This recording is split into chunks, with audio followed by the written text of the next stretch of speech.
Hi, I'm Benjamin Hill with Mission Physical Therapy. As part of the tradition series, we're talking a little bit more about some of the traditions that people latch onto that may not be well-founded. Whether or not to stretch has been studied quite a bit, and in different fields, in physical therapy, athletic training, and others. There are a lot of people who recommend stretching before a workout or a run. Some say not to. Some say you should do it afterwards.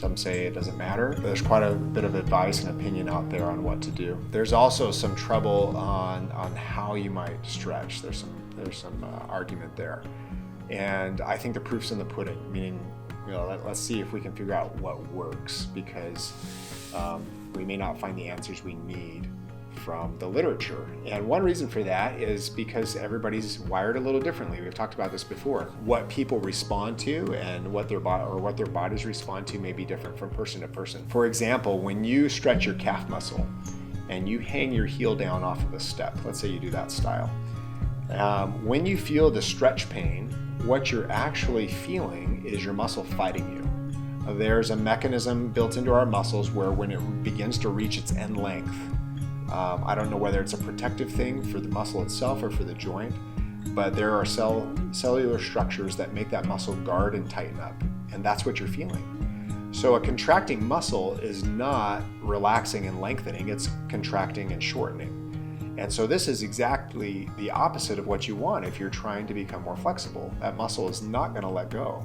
And that may explain why sometimes people feel like it's a workout to stretch, and others might feel like they've overstretched, and really what they've done is they've overworked their muscle. One of my daughters took gymnastics, and I asked her how it was going, and she said it was great, but that she was really sore. And I'm like, oh, in what way? And she said that they had been working on the splits.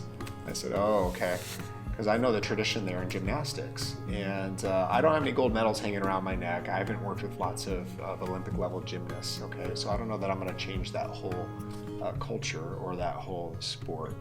But my daughter got the splits before anyone else in the class, and I'll tell you what we did. I told her to not push her stretches. She did the same stretches as she had been doing, but just went about it differently. I told her that when she felt that stretch pain, what she was actually feeling is her muscles fighting against her. And so to not fight with them, to basically go to where you feel the stretch and then back off a little bit and hang out there. So with the example of the calf stretch, when those muscle fibers begin to pull and lengthen, they begin to guard. And so what you want to do is reduce that guarding. So you back off a little bit, bringing your heel up, wait there a moment where you don't feel any stretch. It may be boring for some of you, okay?